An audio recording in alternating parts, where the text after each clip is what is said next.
Ladies and gentlemen, good people and not so good people, I'm gonna let you decide what you classify yourself as. Whatever you feel about yourself, I'm with it. It's another episode, Eagles Elite Podcast. You know, we ain't gonna sit here and play and act like we don't know what happened. We was there Friday. We seen what happened Friday. It was garbage. But at the end of the day,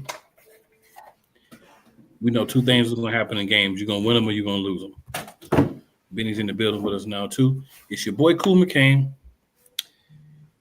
over here. Got Key in the building. He just Key tonight, no hat, nothing, just hoodie, Darth Key. You know what I'm saying? And then Benny down here looking like he just got through doing a bid and threw on a green shirt. And the Eagles hat. What up, Benny? What's up, family? Feel it, feel it, feel it. It's not sunny in Philly right now. Well, it really ain't sunny nowhere, theoretically speaking, because it's nighttime, but I feel what you're saying. All right, so we got a couple of comments. We'll throw them up real quick, and then we'll, get our little extra juice, a little extra energy, a little extra pop. Then we do what we got to do. Y'all know what it is. First comment, Rod Uncensored says, "What's up, folks? What up, Rod? What's up? What's up? Vicala, Mr. Vicalock. Mr. Vlock 83 says, "What's up, Eagles Elite?" And shout out to the big brother, Cool Breeze McCain. Appreciate that, Vicala. Shout out to you as well, man. What's going on? All right, so we're gonna go ahead, get hyped real quick. You know what I'm saying? And we're gonna come back. We're gonna go through what we need to go through. Yeah, I know what it is. We're gonna start with a little news. Then we're gonna hit up our first game. We'll talk about our player of the game, Weakest Linc, lead performance of Weakest Linc. We'll give you an update on the playoff picture. We'll preview the game next week. Maybe we'll go off on the side tangent a little bit. We'll see how things roll. But your peoples is gonna do what we're gonna do. Let's get it.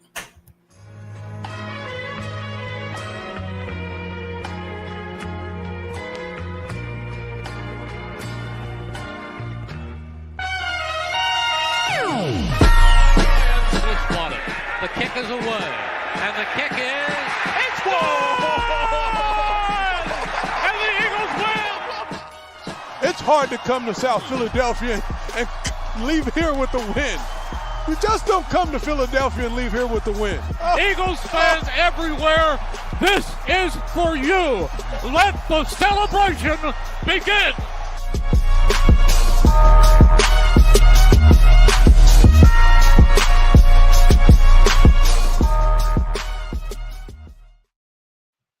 All right, so we in the building, y'all.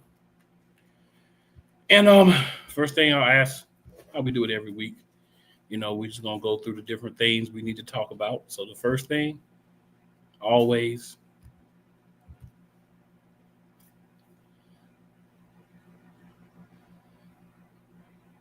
updates. Key, any updates?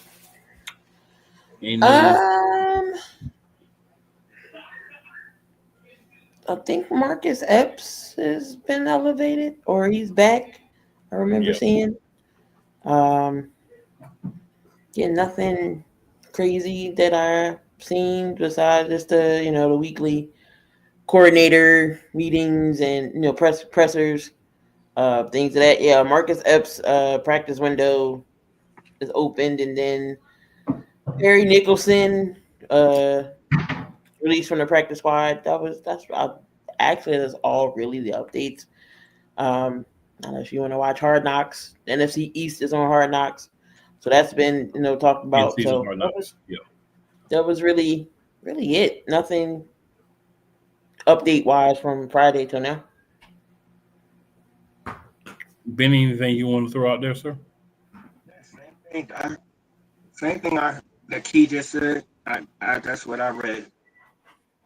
There haven't been no action because of and Terrence Marshall. Don't know why we got him, but okay. Yeah. We did bring Terrence Marshall back. like wide receivers ever been our problem. But, you know, we got Howard Arterius, Roseman out there making decisions. So there's always that. I want to go ahead and say, just to let people know, if they upset that Slay has signed with the Bills, you have to clear waivers first. And by us winning the Super Bowl, we're the last ones to clear waivers on the waiver line. So, people, if y'all listening to me, don't get upset that Slay signed with the Bills. all right. So here's what I'm going to say about Darius Slay signing with the Bills. If Howard Roseman had kept him, then he wouldn't be signed with the Bills. He would still be with the Philadelphia Eagles. So you can still get upset, in my opinion, with Howie Roseman. We said this at the beginning of the season. We said this in the preseason. We were going to trust what we was hearing. But at the same time, history tells us that after a good year, we normally do the wrong thing. And we gut things that we shouldn't gut, which puts us back in a position of not having what we need. Cornerback has been a Achilles heel for the Philadelphia Eagles my entire life. Right? We've had some times where we had like a good corner or a solid duo, but we've never, that I can remember, and y'all can correct me if I'm wrong, had a top-notch cornerback duo for multiple years. We had Sheldon Brown, Lito Shepherd.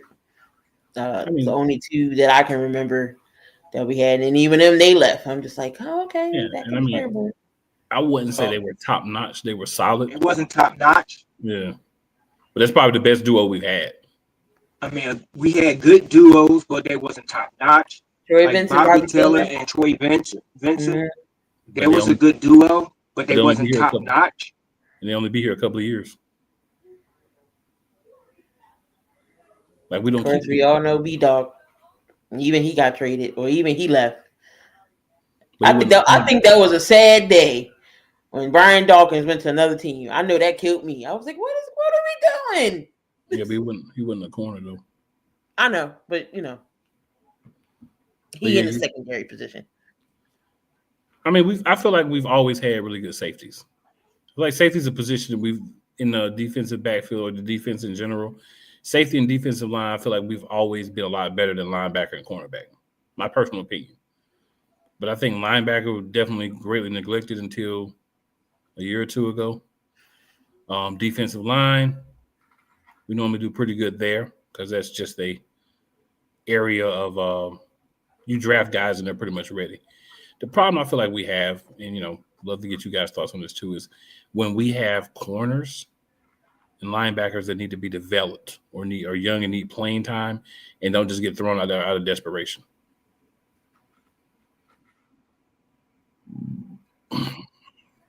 That's how I feel about it. And then on offense, I feel like we don't develop wide receivers. They have to come in and know how to play, or they just SOL on our team. These are definitely concerns. You're absolutely right about that. Don't develop players, period, to my knowledge. They just come in and learn the playbook. Learning the playbook is not developing anybody. And as long as I've been watching football, I haven't seen any era in Eagles football that they develop any type of play. I mean, can you say Jason Kelce? I mean, he's 6th-round pick. Nobody thought he would be a center. Well, he had Howard Mudd.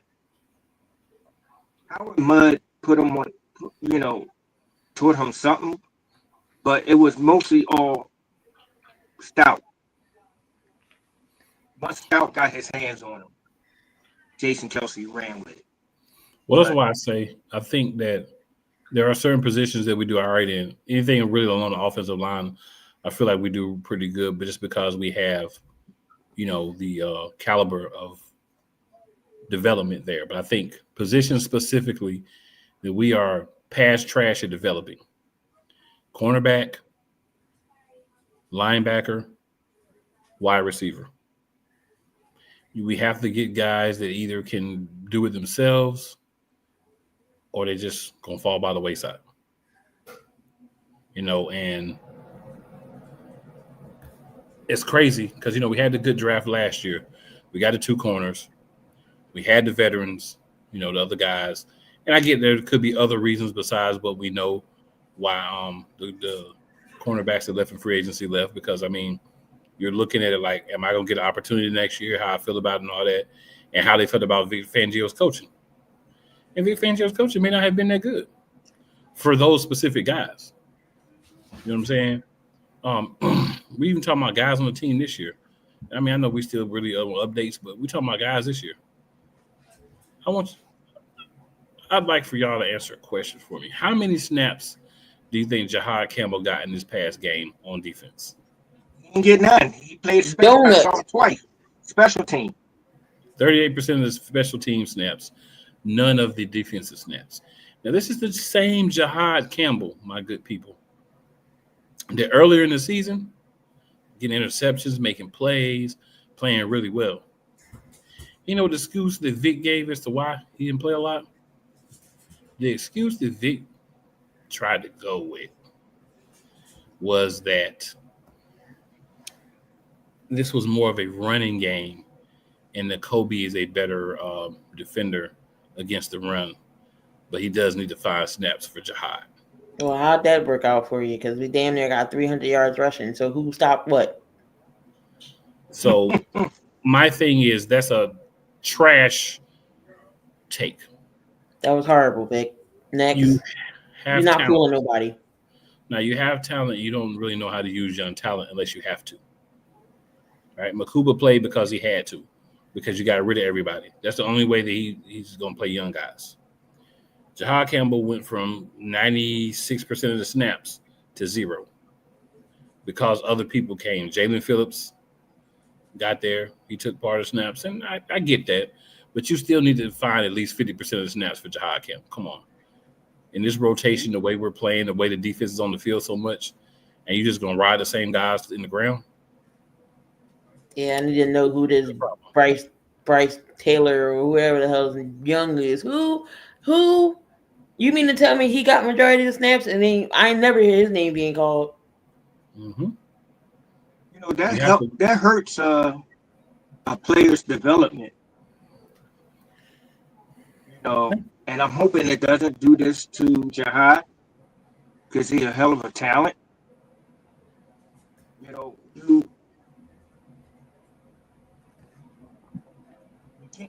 I'm feeling like just because Kobe, they want to see what they got in Kobe, if they want to try to get him a contract extension or something. I always thought Vic said the best players play. Mm-hmm. Was this a decision from the people upstairs? I doubt it. I think this is a Vic decision. I'm going to be real. My opinion, of course, this is not a proven fact. This is my opinion. I believe a lot of the things that has happened to the defense are Vic decisions. I feel like Vic has a big say in what happens on the defensive side of the ball. I don't think anybody's going to Vic and saying, Vic, I need you to play this person this much. It could be happening, but based on what I know about Vic, that's probably not, in my opinion, what's happening. What I feel like we have going on, we got a defensive coordinator who doesn't like a certain type of personality, right? And we can flip on over because this is going to be part of the game review.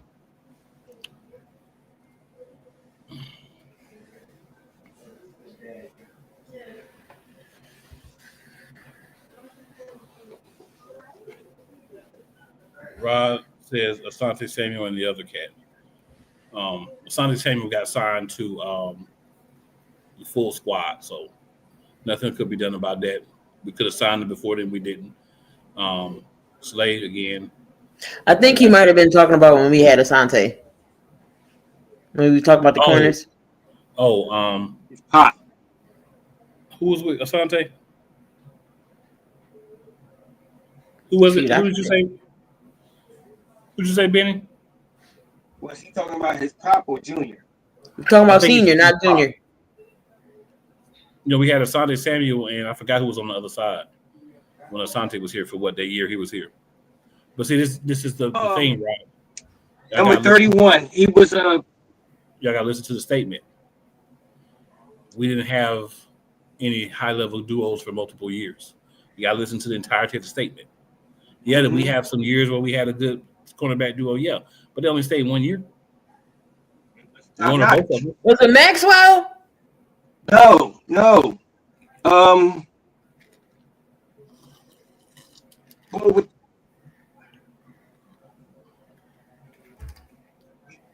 Al Harris. Al Harris was still here when Asante was here? Yes. Huh. Yes, he was. So we're getting into the Bears game. The main things I want to talk about is long-standing issues. I don't really care a lot about this specific game because it follows a pattern. So, big issue I have right now is we were preached all off season, all last season. You know, the last couple of years, depth. Oh, we're going to go and have depth pieces so that we can rotate guys in. Then why is Jahad Campbell playing? He's shown that he could be a piece. He's shown that he can play. He's shown he can get a job done. So shouldn't he have snaps? My answer would be yes. Mm-hmm. Doesn't matter who you have on the team. Because the defense is playing a lot more than the offense, meaning there's a lot of snaps to go around. But you're deciding not to put guys out there who are part of why we're where we are. We need to understand it's all cool. We want to roll with this guy. We want to roll with that guy. That's all cool until that guy gets hurt. It's all cool until that guy's not being effective. It's all cool until the young guys remember how they never play, and then they're not interested in re-signing. Mm-hmm. One of the things we got to do. Oh, Quitter. That's what I thought, but I didn't want to be wrong. I hadn't looked it up yet. So. Oh yeah, Nnamdi. Jesus. So that Christ. was not a good. That was not a good duo. Nnamdi. Heck no, Nnamdi stunk. Hot doo-doo trash juice. I thought it was Nnamdi. Oh, he was doo-doo better. Wrong. So thanks, Quitter, for providing that information. I didn't want to have to try to go look it up. Come over here and then he get all sloppy. I thought Al Harris was going by then, but like I said, Al Harris was going. Sante was here for a couple of years by then, Benny. Sante was here for 3 years, 2008 to 2021. I mean, 2008 to 2011. That's not a duo. A duo means two good corners. Nnamdi Asomugha was trashing mine when he was with the Philadelphia Eagles. Terrible. He was all right. He was good with the Raiders. As soon as he came over here, he know what to do. Trash. So the thing is, when I say we haven't had good duos for multiple years, trust me when I tell you. I looked it up today. Before I came, I couldn't remember, but I looked it up today. Duos, meaning and what a good duo is, two solid corners. Two corners that you would say, at least in a pitch, they could be your number one corner together for multiple years. We haven't had it, and one of the reasons is we haven't valued the corner position enough. Then we started to value certain positions for a year, and then we get away from it again. And what does that do? It puts us right back in the same situation that we were previously in. How is that helping us be successful? How is that helping us be a better team? It's not. Also, in this game and others, Tyler Steen, you're not what I thought you were. You are top 10, I believe top 4 in rush rate allowed on the. I think he's number 4. Yeah, and then what you call it? He done fell off. Leonard Dickerson, he like 9. Ran in right there with him. Yeah, he's a 9. So we got two guys like ours in the top 10.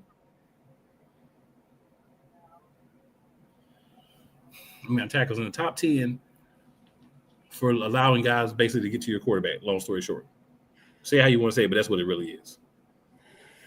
So we get a lot of complaints about, Jalen Hurts this, Jalen Hurts that. I'm not absolving Jalen Hurts at all. But when you went from having a line where you didn't have these issues last year to having these issues, it's a little crazy. So then, today, Mekhi Becton in the past few days has been coming out complaining, right? So, Eagles fans, let's go get Mekhi Becton back. So I'm gonna ask y'all a serious question. All the stuff that Howie's been pulled, do you believe the rest of the league is gonna let Mekhi Becton become a free agent so he can come back to the Philadelphia Eagles? Absolutely not. Teams are gonna grab these guys just to spite us. Yep. You know what I'm saying? That's what it is. And like I said, that's what happened when you're the last one that get the waiver on the waiver wire list. Nothing you can do. That player got to, clear waivers. But see, Benny, that's not even the thing. I appreciate that information, but that's not even the problem. The problem is why the piece is already here. Why don't we have another lineman that we can say, you know what? If we need somebody to play because we're not 100% sure about Steen yet, or we just want to have, a backup in case one of our tackles gets injured. Anybody on the line. Why don't we have somebody? Why? Because Howie didn't feel like we needed to. He felt confident that what was left, not all that was here, but what was left was good enough. Now, Mekhi Becton went after money. We weren't going to be able to match the money. There was not a lot we could do about a couple of the guys that we lost. But there were guys that, like Slay should have never left his team. He already said he was to play one more year. We couldn't say, hey, let's redo this contract, get you back in here for another year. They gave him a deal for a year. Well, we had a deal. They cut him. That's right. Yeah. But you could have said, we're going to cut you and then bring you back on a lower deal. We've done that before with players. But they cut him, felt like they didn't need him. They cut him, felt like they didn't need him. Do that. Because they felt like they didn't need him. Howie has years where we have a lot of holes, so he plugs them. And he'll overplug those years between the draft and free agency. But then he signs a lot of those guys on one-year deals, and the next year he doesn't repeat that action or keep some of those guys. We played Zach Bond. Thought that was, a good move. I still think that's a good move. He hasn't had the same kind of year, but he's not around the same caliber of player. A lot of talk about Reed Blankenship. Hasn't had the same kind of year, been up and down. He's not around the same type of caliber player. Guys play better when they're playing with better players. Guys who are more on the good or kind of or a little bit better than good play better when they're surrounded by other players that are their caliber or better. What we've done is Howie has allowed himself to, in my opinion, to be delusional in believing the talent of some guys when it hasn't been proven yet. And I think that hurts us. What are y'all guys' thoughts on that? It really does hurt us. Because one, I wasn't that high on Keely Ringo when he was playing at Georgia. He wasn't a key factor of them winning chips. I seen him get burnt in college. I was never high on Adoree Jackson. He was playing with the Giants. He was getting toasted. Why do you think they re-signed him? Then he go where? Tennessee? If you want to repeat or you want to compete, you build them from the draft. Me and Coach Dante were just saying this a couple of weeks ago. Certain conference, you can get the best players that you want. Like the SEC. Get your wide receivers from there. Offensive linemen. You can get that out of the Big 10 and the Big 12.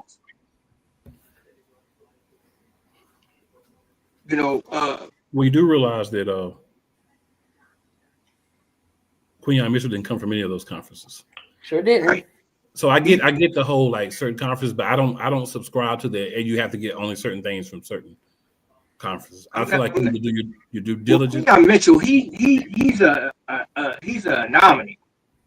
This dude, he was under the radar He was really under the radar. I don't believe so. What happened in that draft? So you have to look at the draft. My opinion, of course, this is all opinions. I believe that in that draft, so many people were focused on getting linemen and getting other positions, quarterbacks, the defensive guys that should have went higher got pushed back, right? That's why, certain guys were there at that position. That's why we got the 2 corners when we did. I always felt that DeJean was going to be more of a slot guy in the NFL. So I like that he has that position and had that position because I feel like that's where he's the best at. I think we can agree in this game there was a couple of times where he got dealt with.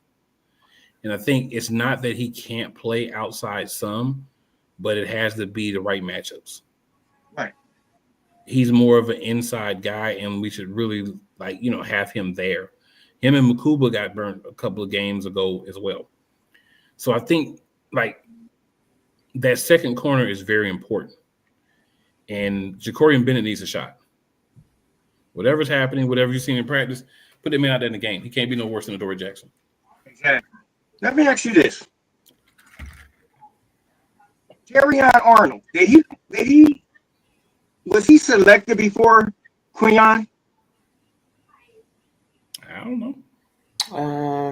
We have to go back and look and see. Hold on. They had him a higher grade. All these analysts had him a higher grade, like a number 1 corner. But over. And it was him, and then it was Quinyon. After the Shedeur Sanders debacle, I don't care what those people got to say no more. Right. They said but here it is. What I'm getting to. How many times did he get hurt this year? Who? Terrion Arnold. He's on the he's injured again. I don't know, sir. I really don't pay as much he's hurt. to you guys. He's hurt, right, King? He's hurt, but he's hurt. I don't really pay attention to other guys because sometimes if you take a guy and put him in a different situation, there's a different outcome for him. Quinyon went first, then Arnold.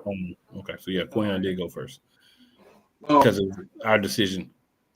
I think the thing for me is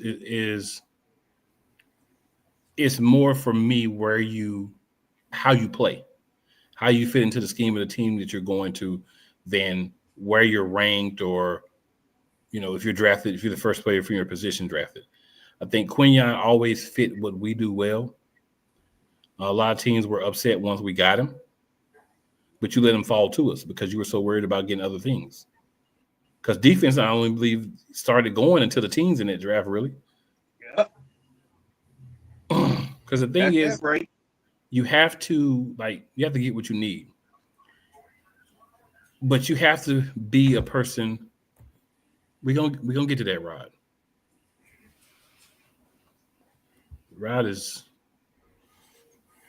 just don't understand. Ready. We're gonna get there. We just got a few more things we got to talk about before we get there. But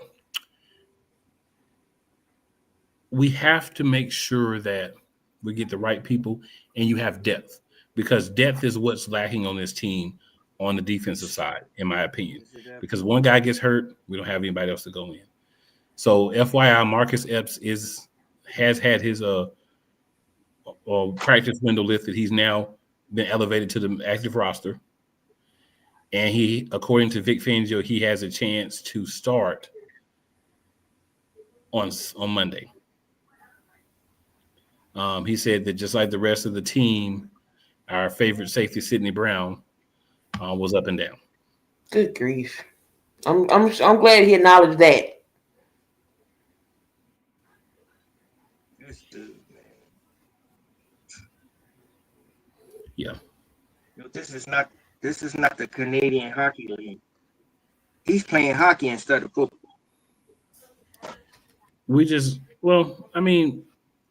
He gets a lot of slack, but he's trying to make a play as a defensive player. He got his own player, but he's trying to make a play as a defensive player.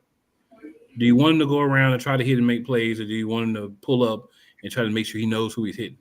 It happens. I get we're upset because it was Makuba, but it happens. Like he's trying to make plays. He's not out there saying, "Oh, I'm gonna take Andrew Makuba out." I mean, he's trying to make plays for his team. So I don't like the fact that you hit your player, but you're trying to make plays. I think he gets a little bit, in my opinion, a little bit more grief than he should for a bang football play. And we should have enough depth to where if somebody gets hurt, we still good. One safety going down shouldn't alter what we believe is going to happen with the defense or the safety position, because we should have enough depth.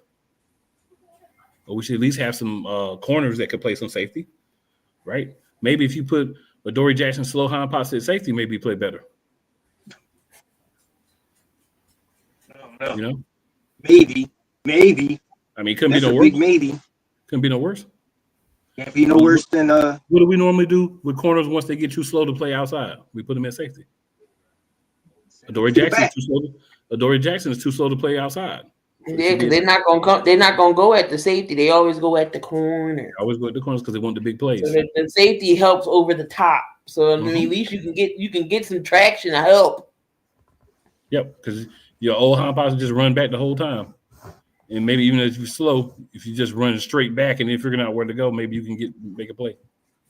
I just don't. I mean, there's a lot of things I feel like should be done different with how the personnel is set up. Number one, and how the defense is ran. And everything. So now we're gonna go to Rod's question. We know what happened. CJGJ was talking trash after the game, saying, "I knew y'all would fold. Blah blah, y'all soft." So Rod asked, "What are y'all thoughts on his comments after the Bears game?" So before the game, he was telling the guys in the locker room we'd fold. He knows the team. Here's the truth.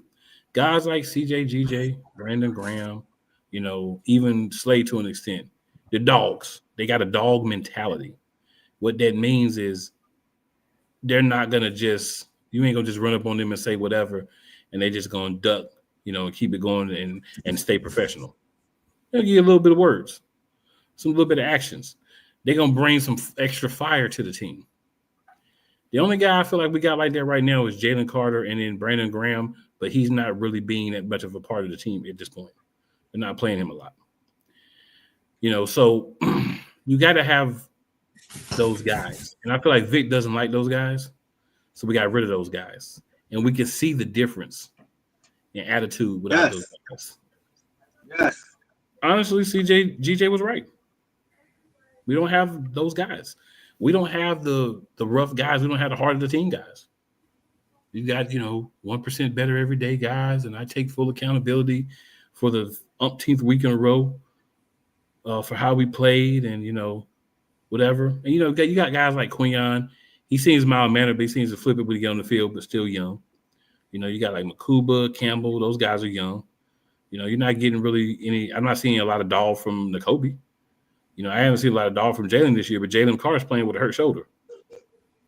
So when you're trying to manage that pain all game, it's a little bit different. Jordan Davis has been a little bit, I think, play-wise a dog, but I don't know if he's a personality like that. We got a lot of mild-mannered personalities on this team. We need a couple of old war dogs. You know what I'm saying? A couple of old nasty dudes that kind of inflict that mindset on the team. So I definitely think that CJGJ had some merit in what he said. He was with the team last year. He know the guys. So I don't have a problem with what he said because it looks like that.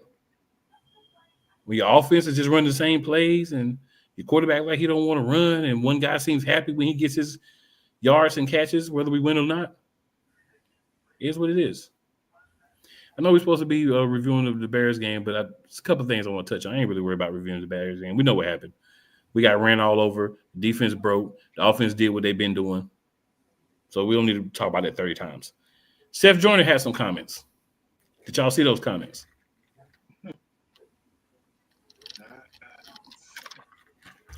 Looks like Benny saw him. So, Look, I respect Seth. He's one of my all-time favorite Eagle.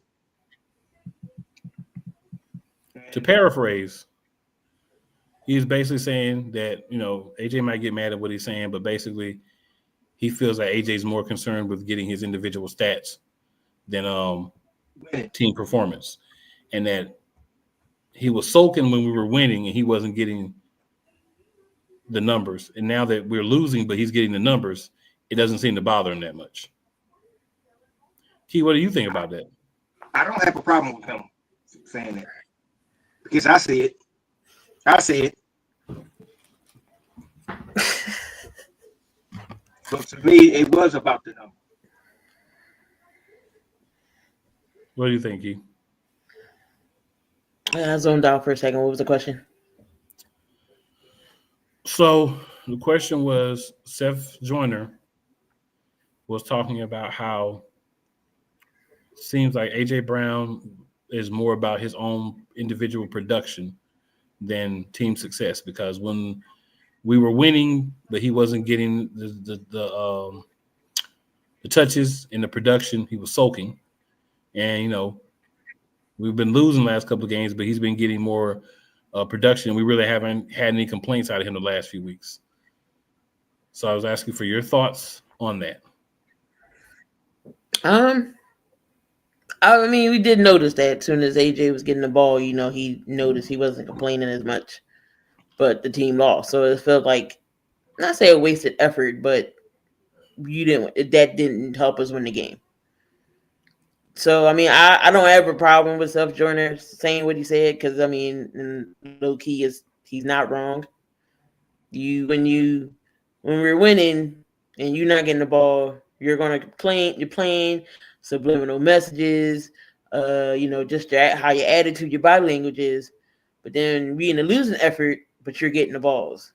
So I just feel like that's not forcing the team to throw the ball to you all the time, and we can spread it out. But again, everybody knows where we're running. So just like this TikTok I seen, Saquon up the middle, deep ball AJ Brown, good job defense. Rinse, wash, repeat. That's all it is. So I don't have a problem with Seth Joyner's comments. Half the media and what's going on around Philly is either former players or the media personality who's never played football. I mean, I kind of value more of the players who actually played here and know the game more than just the analysts who think they know. Or some players do have a right to say, some others don't. Like Donovan, we're not going to talk about what Donovan said. But Seth Joyner, he plays on the defensive side. He knows what the offense is going to look like.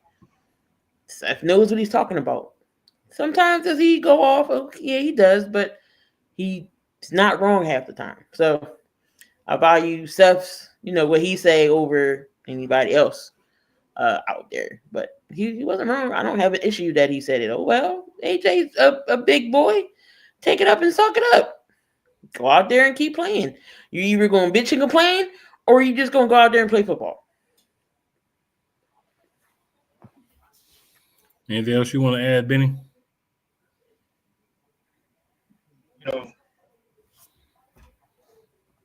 when I hear former players, you know, make comments about the offense, I can respect their opinion. But what pisses me off is our Philadelphia media, guys that never played the game. They only talking on what they are hearing or what is being said by other people. I don't respect them, but I respect the former players. Just like that's not the only comment that Seth had about AJ. He also had some last year, but nobody ain't say nothing about what he said last year. It's only about this year. But I get it. You know, I'm not mad at AJ. But my take on AJ, I'm trying to put myself in his surrounding or his mindset. Like, he feels like if this coaching staff don't care how the offense look, why should he? Just give me the ball. Well, I'm going to say this. There are some things that I feel like former players are saying based on what they've heard, but some things like what Seth said that he's basically seeing for himself. He's not going off any information anybody's giving him. I would have to agree with what Seth is saying. I noticed it right away. Last 2 games, A.J. Brown been cool. Press conference after the game, he been chill. But when we were winning and, the ball wasn't always going to him, it didn't feel that way. So perhaps Jalen actually had a moment. Yeah, it could be coincidence. But if it is coincidence, then very simple way to solve the problem, sir. Care about your team winning. And if you're going to check out when you got a team full of guys out there still trying to play, to me that's a concern. I don't ever believe in checking out on your guys. Nope.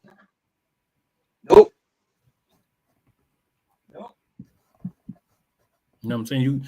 You need to go out there and play for those other guys on the field. You got a quarterback that's supposed to be your boy. You got another receiver out there that you're supposed to be real tight with, and all these other guys you've been playing with. So maybe, the coaching isn't what it should be. That's what players are for. Get together and figure it out. Exactly. So, with that being said, another question I want to ask both of you. So, I was going to go a different way with this, but I'm going to go this way with it now. And we ain't really talking about the game. If y'all tune in for us to get up here and yell and curse and pass out over the game, sorry to disappoint you. We're really talking about what's happening, like for real, like not the same thing over and over, not getting upset because this ain't happening, that ain't happening, but really like how we feeling about certain things. So another thing I wanted to ask you guys about. So there's been some talk about different things that may be happening with Kevin Petula. So one is that he's just an idiot and can't coach. I won't rule that one completely out.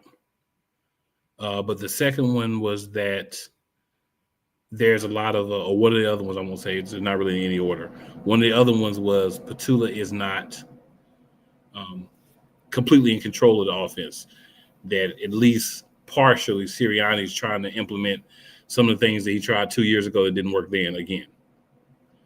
Third part of the theory is, or the other part of the theory is that Petula doesn't want to use things from guys like Steichen and Kellen Moore because he's trying to use this as a platform to get his own job. And he feels like using the things that they did doesn't make him seem like he's coming up with things on his own. And it's going to affect his ability to get a head coaching job, which is probably what he's probably trying to do. What are your thoughts? Do you think it's a combination of any of those? Do you think it's any of those, or do you think it's something completely different? What's your thoughts, Benny?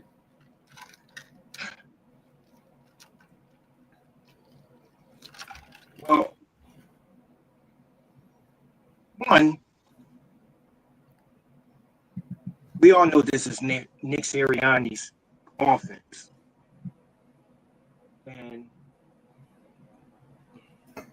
Kevin Petula, my question for him, you've been around for so long, you've been with not just our organization, you've been at other organizations. Do you know how to design plays? Do you know how to design schemes? And we all know that Nick chose him because he can control him.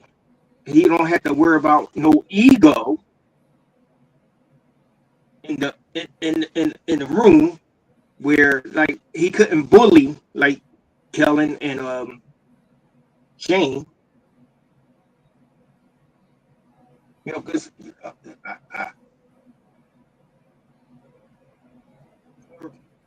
this playbook of Nick's,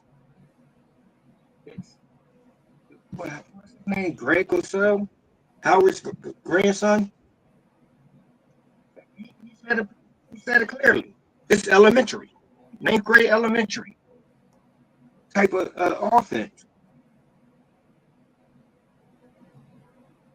But for him, he want to do his own thing to get a coaching job. Who's going to hire you the way we look? Who's going to hire you the way we look right now? You can't even get us out of situations. Our coach can't do. He don't have the answers. You don't have the answers, because if you have the answers, it would have been fixed by then. Everything would have been fixed by then. We will have some type of identity. So I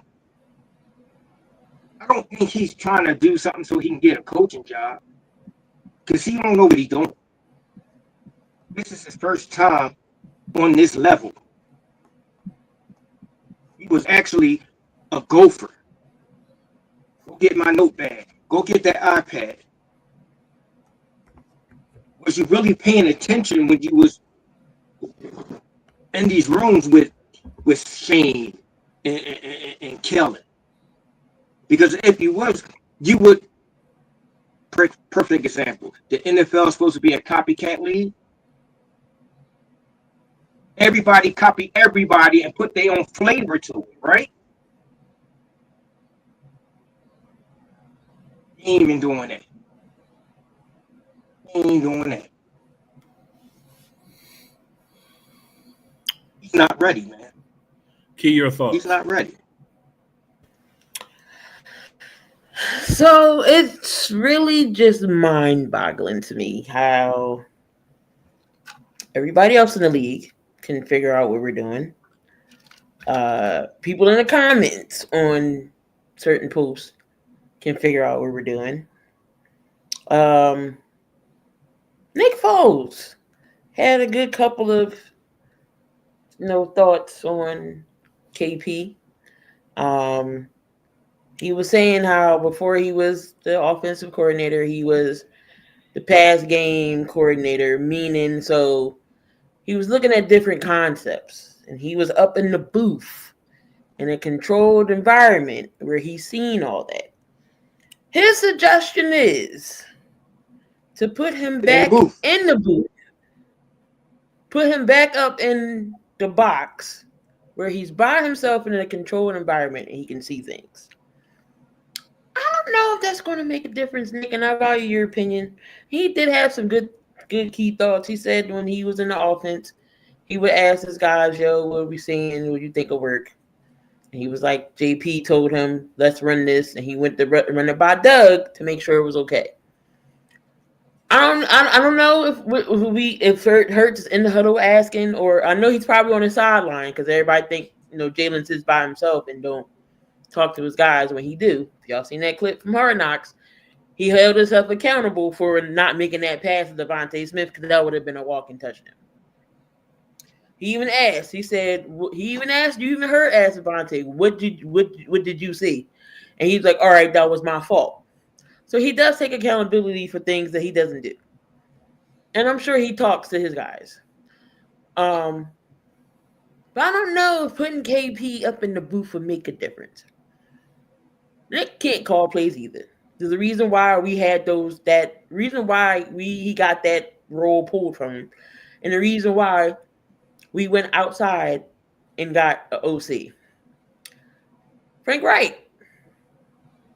OC. 2017. Super Bowl winner. He went out, got a head coach with the Colts. He was the outside source. What happened when he left? We went in-house. Brian Johnson. How'd that work out? Oh no. Then we got Shane. Then we got Shane. Shane was an OC back in the Chargers. He helped Herbert out. Then what happened? Came to us, Super Bowl appearance. Even though we lost. What happened? He went to the Colts. And bring in Brian Johnson. How'd that work out? In-house. Didn't. Then we went out and got Kellen Moore. Kellen Moore was with Dallas. He also was with the Chargers and her Justin Herbert. He was top 10 in offense. What happened when he got here? Super Bowl. What happened? He went to head coaching job for the Saints. I bet you he's regretting that. And then where we go? In-house. How's that working? Couple times we done went in-house on things, and it hasn't worked. Johnson, Petrulio, Press Taylor. How did that work out for us? Press Taylor, of all people, you put Press Taylor at OC? And some other, I forget who the other person was. In-house does not work, Howie. It does not work. You're going to need somebody that doesn't want a head coaching job. Like Vic said he don't want to be a head coach no more. We're going to need to find an offensive coordinator that don't want to be a head coach. It's not going to leave. Here's the problem.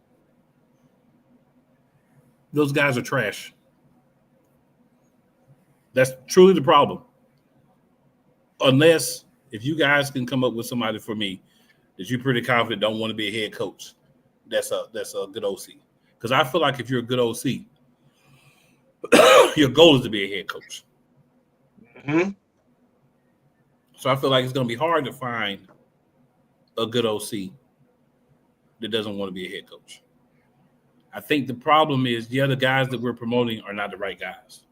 Keep in mind, Petula is a guy that got passed over for Brian Johnson. That's how much faith they had in him at that time. They passed him over for Brian Johnson. I mean,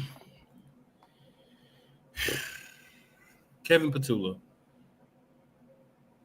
is what we have. If we could go back in time or we could tell them somebody to get, I'd definitely get somebody else. But I feel like this about the situation. I think this is partially Nick's playbook. For sure. We see some of the stuff that we saw 2 years ago. It's no more effective now than it was then. The mid-range passing game is pretty much gone. We don't use the middle of the field. We did that 2 years ago. So it feels like that's back. No creativity on how we're running the ball. Nobody's pulling. Now, all the stuff that we were doing when Kelsey was here the first couple of years with our new center, we're not doing any of those things. We're not moving guys. We're not saying we're going to run the ball to the left, pull a guard or tackle from the right, and have them run to the left and be an extra blocker. Right? We're not doing those things. I don't see the motion that we've seen in the past. I don't see lining up in the same formation and running different plays. I see if we're in certain formations, we're going to do the certain play. Now, we might flip it. Instead of throwing it to the right, we might throw it to the left. But that means you're flipping the guys so the defense can easily figure that out.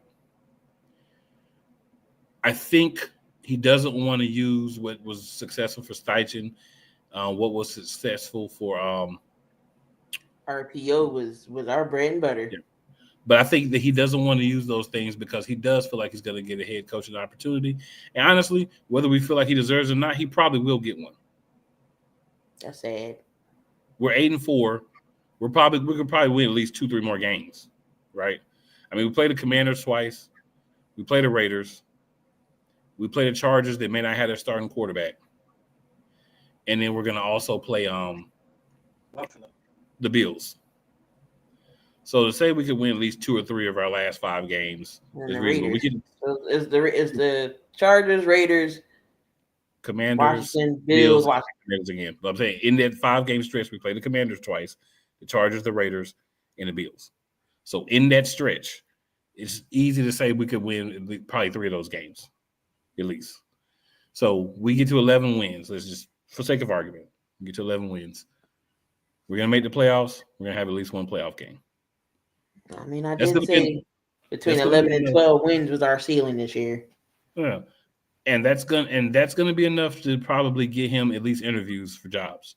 You want to hire a young guy early on before other people do, right? Because they've been a couple of years. Most of them are starting to look good after they've been there a couple of years. I wouldn't do it, but that's the trend that I'm seeing from the NFL.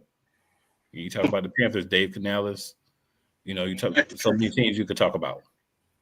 They're hiring guys that don't really have a lot of experience, and they're able to figure it out in a couple of years. So it's a possibility. I mean, if we was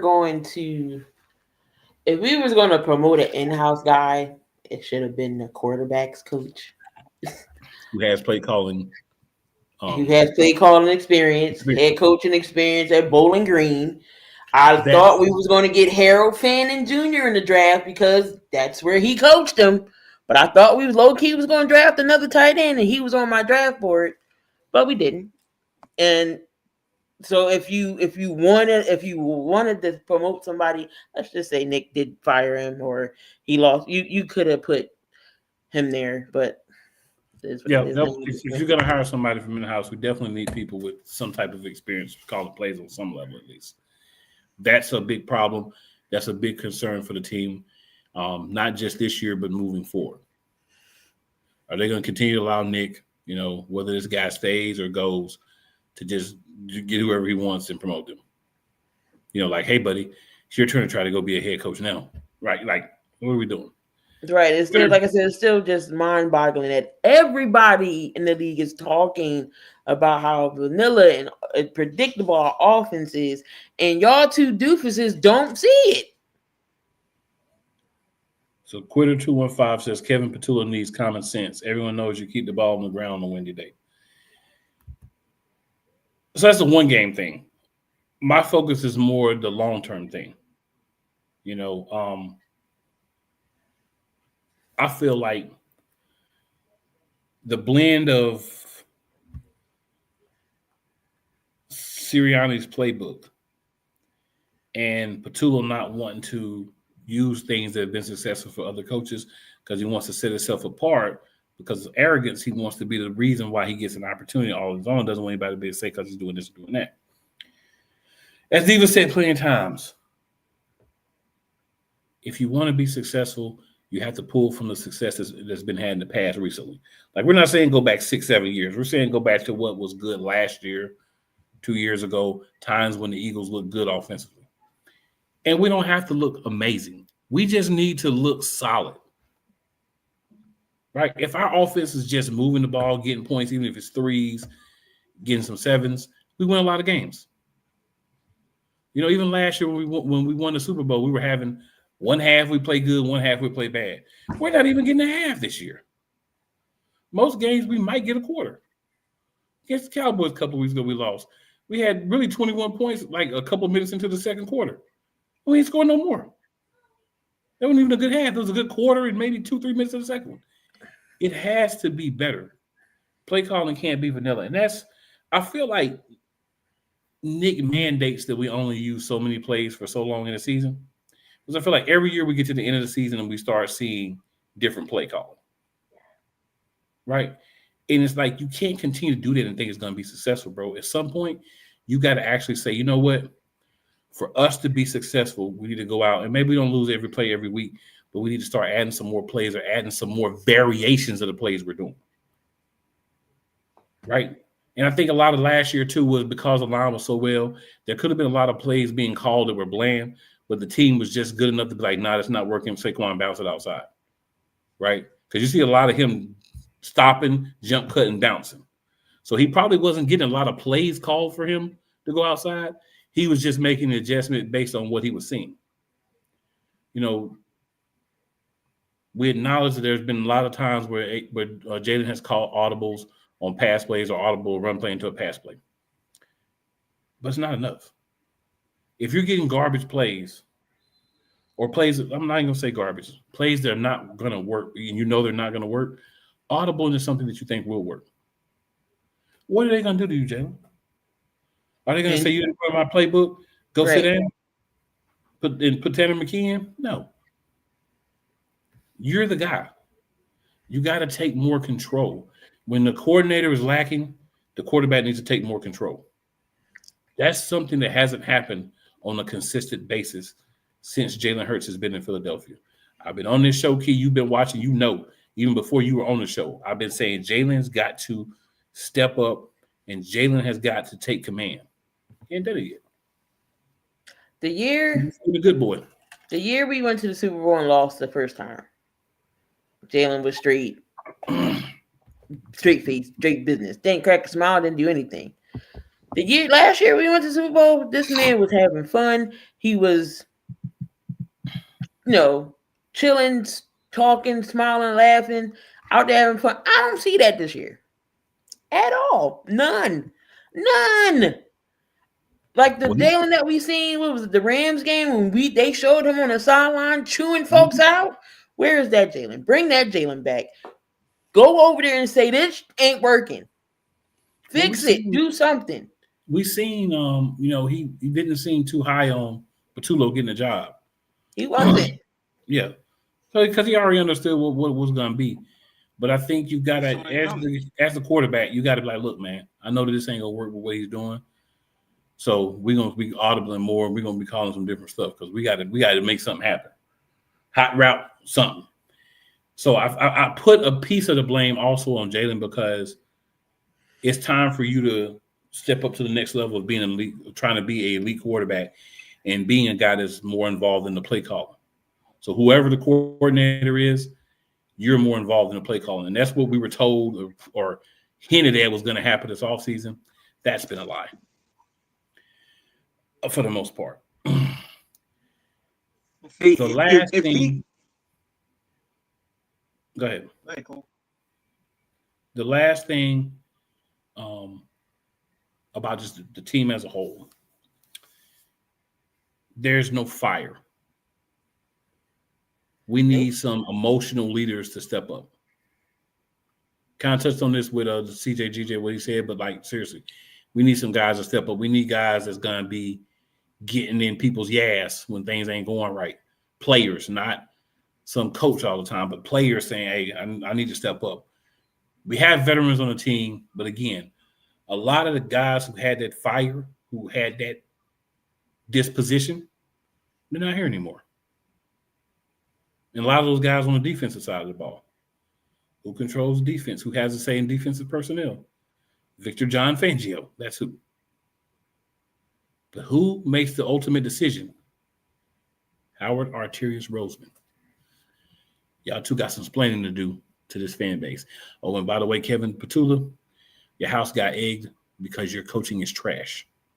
You're lucky it wasn't piles of poop because your calls are poop and they could have thrown poop at you.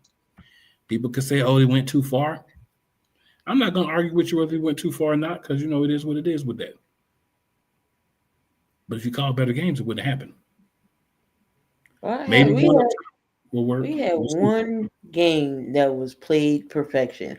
Why can't we just go back to that? Like, can we go back to that playbook? What we did differently? Minnesota was the only game we played 4 quarters, complete football, and then after that, went to shit. Let me tell you something.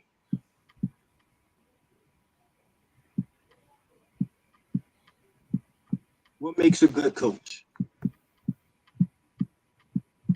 Do a good coach use the same playbook year after year after year? A good coach know a defensive coordinator is going to adjust to what you did last year and be ready for you. So a good coach will always be maybe 1 or 2 steps ahead of his competition, right? That's not Nick, and that's definitely not KP. Well, Nick's not a play caller. Imagine this. Imagine this. Never gonna be that. Right. Imagine this. Just imagine. Imagine, for example, imagine the 49ers coaching the Eagles with this roster. How do you think that would look?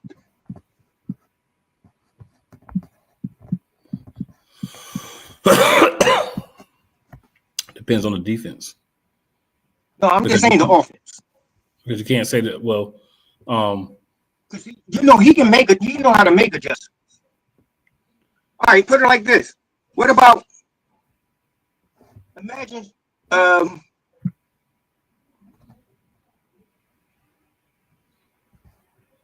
LeVay got this offense.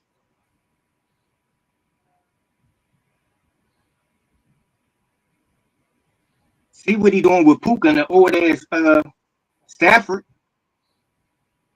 Devontae Adams is a big part of that too. Exactly. And the triple tight ends that they use is also a big part of that. You know how to get the best of his players, right? Yeah, that's not Nick. And that's not KP. But it's never going to be Nick, though, Benny. Everyone has to understand. I know. Really, I know. Including Nick in the conversation is really like worthless, right? Because he's not a play caller. You're talking about guys that actually can call plays themselves. Yeah, they're going to do better.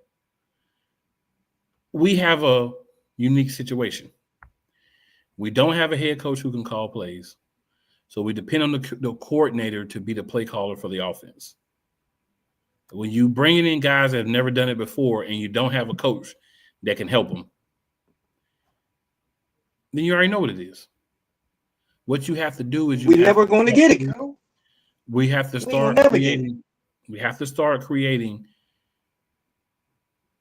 guys in the organization that are getting opportunities somehow to call plays, whether that's you're helping with the run, the pass, or you're helping call plays, or you're involved in that process and you're learning. We have to start realizing that every year or two, max, we're going to need a new coordinator. You can't always get an outside guy to come that's going to be valuable. Okay. Also, when you're filling hold on. Also, when you're filling coaching positions, there's a lot of guys in the NFL that are assistant coaches that are just getting their chance in the NFL because they were in the college ranks that called plays that you can put on your staff.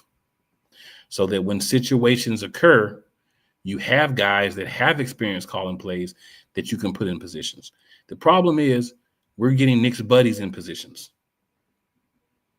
And when Nick's buddies get in positions, it doesn't work because his buddies don't have experience. It doesn't matter if you get the opportunity if you're not prepared for the opportunity. We need to start getting guys that have play calling experience. Heck, at this point, I take a guy that called plays in high school, Division III football, over guys that have no experience. So there's guys out here that are, on other teams or guys that are wanting to get in the NFL on the offensive side of the ball that have play calling experience. We need to start having some of those guys on our staffs. Yes. We need to stop having a bunch of guys that can't call plays because we're always going to get ourselves in a bad situation if that's what we're going to do. There is no other way I see because I agree with what Key's saying. It just doesn't seem realistic. In today's NFL, your OCs are normally younger guys or guys who've had a shot at a head coach and they're trying to reprove themselves and get back to being a head coach. So mostly anybody that you bring in is going to want to be a head coach again. You're on a good team with a lot of talent, the opportunity is going to come probably in a year or two.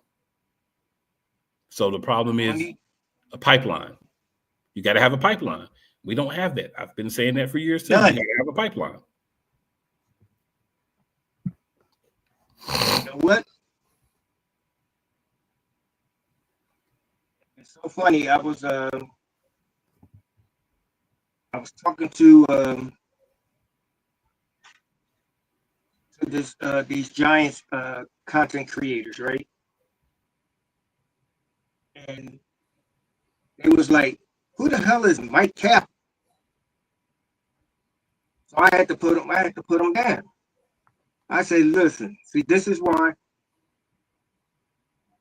not only watch the Giants, but y'all don't pay attention to anything. I'm gonna tell you who Mike Kaplan is. He played at Northwestern. He left when he came into the NFL. He was drafted by Andy Reid to the Eagles. He was a backup. He played some preseason games. He looked okay. And after he knew that he wasn't ever going to be a starter, he got into coaching. Who did he follow? Andy Reid. He was on Andy Reid's staff when Andy was still here. And Andy took him to KC. He learned behind not just Andy, Eric Bieniemy, Matt Nagy, and he remembered plays that he did when he was in Northwestern.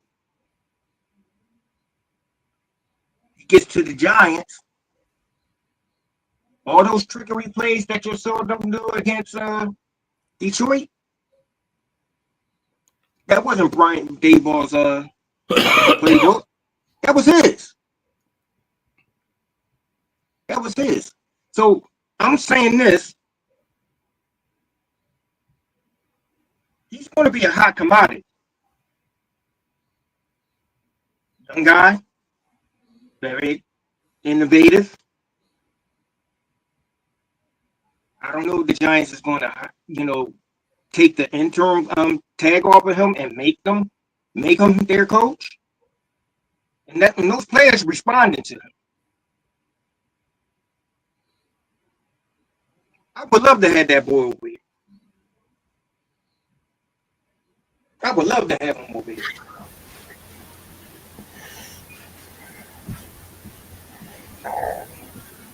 Just imagine if he do get that job and they get their pieces back, the Giants is going to be a team to be reckoned with. This is why we got to upgrade our playbook. That's going to come with a different coordinator. Exactly. So the playbook is going to get upgraded. So those are things that are not going to happen this year. We're not going to get rid of the dude no matter what happens. So anything that has to do with anything outside of him figuring it out this year, they've shown they're not going to bring in no one to help. They're going to put it on Kevin Patullo. That's what it's going to be. So the problem is, how do we get through the rest of this year? So by the grace of God, brother. By the grace of God. We'll be quick by with the grace of God. That's all I can say. See, I ain't even going to go I through don't the graphics. know. I feel you, but I mean, that's what I'm saying. So I ain't even going to pull the graphics up. We're just going to go through this real quick. So your elite performance against the Bears. Benny, who was yours? AJ, because he got his targets. Yeah, I was gonna say AJ. I couldn't think of really nobody else. I'm gonna say nobody besides AJ. Since y'all already said AJ, I mean, it wasn't really nobody. It was AJ. Oh. I mean, wait a minute. Hold on. It don't have to be about the Eagles. That Giants play, the Bears play call. Elite. With a trashy quarterback, but that running game was, oh my God. Our team, sir. It's never the other team. I know. That's why it's DeAndre Swift had a fucking woo. Way to glaze the Bears. Good job, sir. Way to glaze the Bears. Your weakest link for the Eagles, Benny. Everybody. Key. Sidney Brown. Adoree Jackson. And Cooper DeJean on the outside. Everybody who played cornerback too. My question is, what is Vic seeing? Is he seeing something different? Are we seeing something different than what Vic's seeing? He's stuck in his old ways. You know, he old. Yeah, he old. He old school. All right. So we got the game this week. I guess we'll go ahead and graphic it up for this one real quick. You know, make it look cute and all that.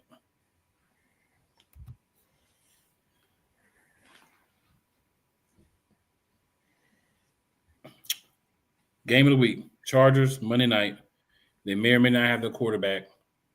He had hand surgery this week. So it's probably going to be right up until before we figure out, maybe Sunday, way after the show. Long story short.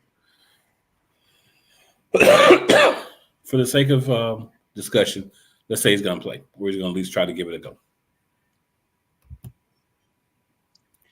Smack the hand. Attack the hand. Fly, Eagles, fly. Damn.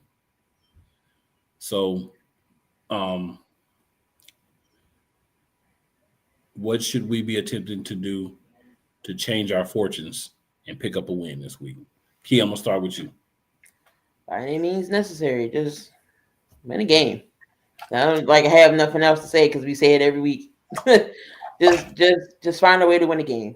Just find a way to win a game. I feel like the defense can get to Herbert. I mean, his offensive line isn't that great. They do have a okay defense. I'm not going to say they don't have a good defense. Darvin James, Khalil Mack, and those guys. I mean, I think you just gotta figure it out. Figure it out. That's all I can say. Just figure it out. If Herbert don't play, I mean, we have a chance. But he's the way he's talking. He didn't practice today, but the way he's talking, he's going to play. I don't know how you play with a hand surgery, but we all saw what Rodgers had the brace on or whatever. He couldn't go under center. It was everything was from the shotgun. And I'm sure even though it may not be your 9 throwing him, but it still is uncomfortable. I know it is.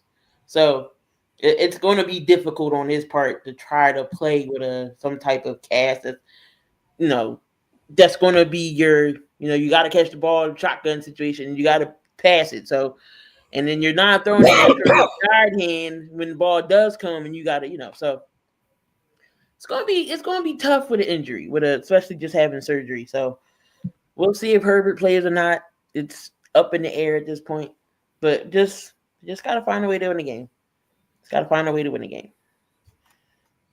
That's it. That's all.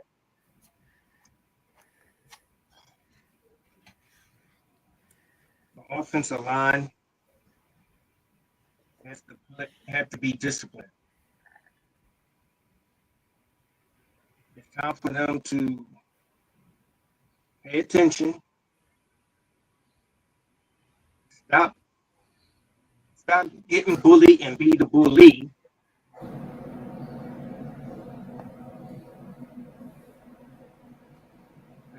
What scares me is that Charger defense. You got James and Matt, man. Here we have it. If they stay disciplined and cut down the penalties, the pre-snap penalties, that's including AJ. Stop being so anxious to run your whatever route you're going to be running. Once you go into motion and you get to your spot, stay still until it's time to go. You cut down the penalties, man.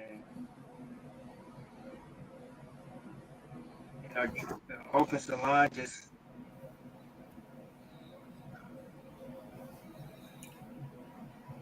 mentality. They got to be dominant, but they got to play with some type of urgency. Mentality. Yeah, here you go. This is what needs to change. We could talk about the X's and O's all day. We didn't talk about that. Forget all that. Mentality. We need some dogs. Somebody needs to step up. We need guys to say, look, we're not doing this no more. And guys are supposed to be captains like an AJ, like a Jalen, right? Like some of the guys on defense that had the guys with those C's on their jerseys. We need some dogs and some emotion from y'all. Y'all are the leaders. Y'all are the ones that's going to set the tone. We need y'all to come out with emotion and keep it for the whole game. I like what Keith said earlier about Jalen. It gets displayed on TV like he never talks to the guys. But you got to remember, they'll quickly flash over and he'll be sitting by himself. What would you ask what he might be doing sitting over there by himself? Looking at the plays and seeing what could have been done differently. Then, after you've seen what you can see, what do? You get up and you go over to your receivers, you're running back your line, and then y'all talk about it. But I feel like there's a narrative that people want about, not just Hurts, but certain quarterbacks, and they want to only portray what fits the narrative that they want. Dogs, mentality, aggressiveness. That's what's got to change. The X's and O's are going to be horrible. They're going to be great. If you go out there and they throw it and you running the same plays, but you digging in, you blocking hard, you running that play hard, you running through the end of that route crisp every time, plays are going to get made. If the defense is up the whole game, they're getting their rest because the offense is running the ball, making plays, marching down the field, even if you don't even get any points out of it. But you're giving your defense 5 or 10 minutes to sit, win, and figure out what they're going to do when they get back in the game. That's how you have success. All starts from up here for us for the rest of the season. The talent's there. There's enough talent on defense. We know that there's a heck load more talent than what we've seen on offense. It's mentality. That's what's going to determine the rest of the Philadelphia Eagles season and what happens once we get to the playoffs. This is going to be a barometer test on Monday, how this mentality is and how we're going to respond after these 2 back-to-back losses. So for me, know you're next and none of that today, because you got to win something to be talking trash. We need to get back to winning. We need to get back to the basics. Mentality, aggression, trying to dominate, exerting our will over this game. You didn't hear me say nothing about X's and O's. The plays are going to be the plays, the execution of the plays, and how our quarterback and the receivers and the running back and the line on offense see that and say, okay, audible into this. That's what needs to happen at the precise moments in the correct times. We do those things, all things from up here, we should come out and play better. If we don't, another 50-50 game. If we're going to continue to do what we've been doing, every game is going to be 50-50. We're going to see. Show me something different, Philly. That's what I want. But I'm not going to sit here and hold my breath and expect it until you show me. All right. Any last words, guys? Just get us just win the damn game. That's it. Make me happy. Make us all happy. Play with some effort. Same facts. Play with some effort. That's all I want them to do. Play with some effort. All right. So good people, everybody watching this live, see the replay, all that. It's the season of a lot of depression for a lot of people. So just make sure you check on your friends, family, those who have lost, those who, maybe seem a little bit too happy, those who seem a little bit more withdrawn. Matter of fact, just check on everybody. Spend a little time. If somebody, struggles a little bit, hit them up, send them a message, get on a video chat with them. Talk to them. Let them know that there are people that, care. Sometimes that can change the course of how somebody's feeling at those moments. Much easier to spend a little time talking to somebody than a negative outcome. We'll just put it like that. And as always, it is never where you start. It's always where you finish. Philadelphia Eagles, that goes for you as well. That being said, we're out for the week. Hopefully we'll be able to have a better discussion, better talk next week. But that's all going to depend on what happens on the field. That is not something that we can control. Hashtag Fly Eagles Fly. Hashtag Be Elite. Go Birds.